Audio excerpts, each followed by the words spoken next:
मेरे विचार से हम में से किसी ने भी कभी महाभारत में वह प्रसंग पढ़ा ही नहीं होगा एकलव्य वाला। और अगर हम यह भी विनम्रता से पूछे कि महाभारत के कौन से चैप्टर में है, तो भी शायद हम में से किसी को ध्यान नहीं होगा कि महाभारत के वन पर्व में एकलव्य का उल्लेख है।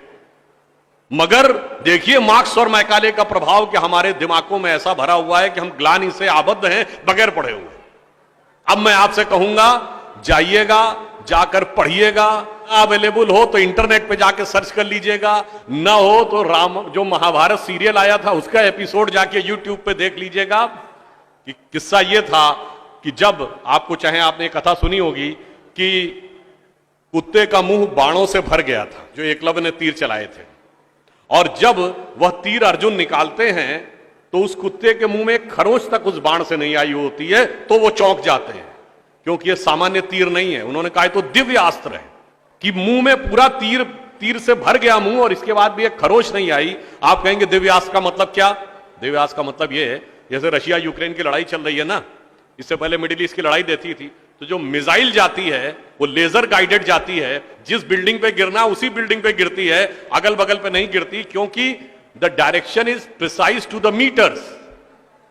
पर अगर मुंह के अंदर जाए और खाल पर खरोंच ना आए, इसका मतलब it is so much strongly guided that it is precision to the micrometers. तो जब ये वो देखते हैं ये दिव्यास्त्र चलाना, तो उन्होंने कहा दिव्यास्त्र राजा चला सकता है, ये कैसे सीखा इसने? तो जब द्रोणाचार्य उससे पूछते हैं कि तुमने ये किससे सीखा, तो कहता आपसे सीखा गुरुजी। कहते मैं तो तुम्हें जानता नहीं बालक, तुम अपना परिचय दो। अब यहीं पर बिंदु है। एकलव्य क्या कहता है? मैं मगध नरेश जरासंध के प्रधान सेनापति हिरण्य धनु का पुत्र एकलव्य। अरे वो मगध के chief of the arm forces का बेटा था। यदि आप ये कह रहे हैं कि वनवासी था, तो ये भी पूरा वाक्य तो पूरा करो कि वो सेना अध्यक्ष था। मगर देखिए कितनी चालाकी से छुपा लिया आधे तथ्य को, और उसके बाद हमारे दिमागों में भर दिया कि ये बहुत गलत किया गया। बताइए, हमारे हिंदू धर्म के दो महाकाव्य, रामायण और महाभारत, दोनों का रचयिता कौन? रामायण का रचयिता महर्षि वाल्मीकि, जो संस्कृत के आदि कवि माने जाते हैं। आज जो वाल्मीकि समुदाय है वो किसमें आता है?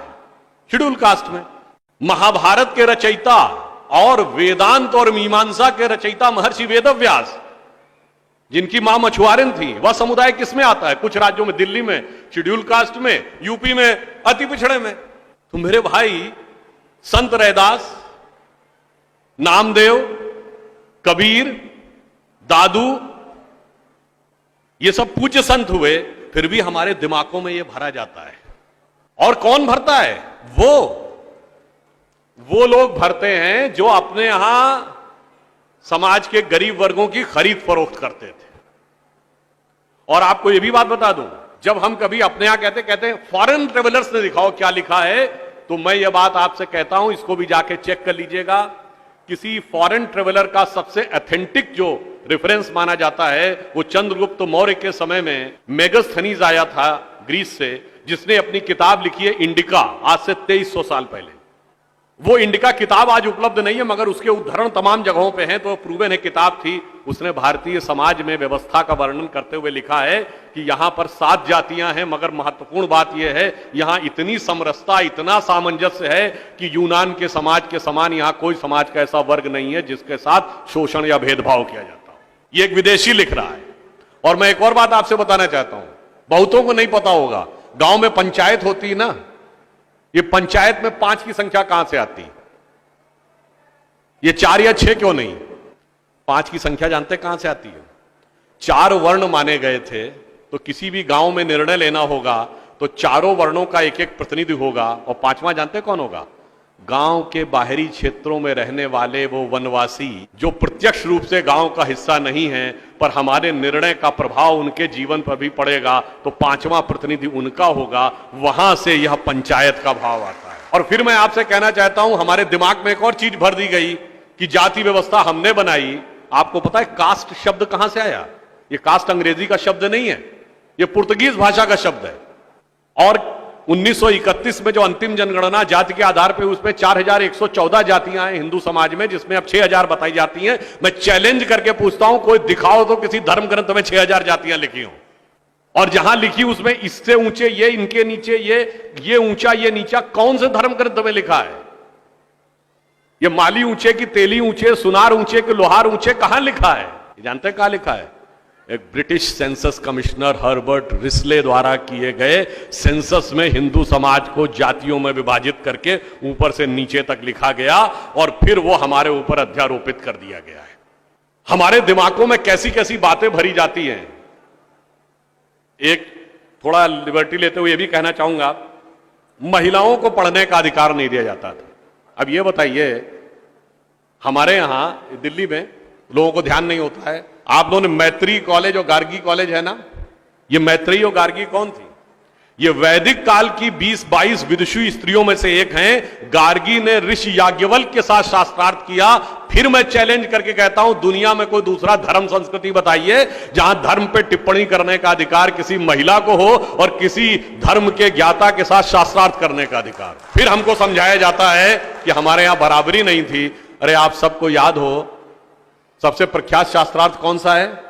आचार्य मंडन मिश्र और आदि शंकराचार्य के बीच में, दोनों के बीच में जो शास्त्रार्थ हुआ उसका जज कौन था? आचार्य मंडन मिश्र की पत्नी उभय भारती। फिर मैं चैलेंज करके पूछता हूं, पहले दुनिया कोई धर्म बताइए जहां टिप्पणी करने का अधिकार स्त्रियों को हो और जज बनने का अधिकार हो डिस्कशन में। उसके बाद हमसे कहते हैं कि साहब बराबरी नहीं थी।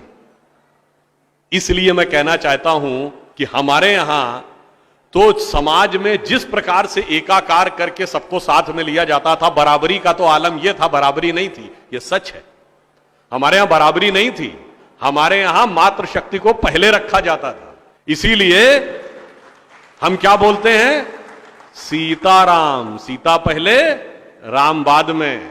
लक्ष्मी नारायण, लक्ष्मी पहले नारायण बाद में। गौरी शंकर, गौरी पहले शंकर बाद में। राधे कृष्ण, राधा पहले कृष्ण बाद में।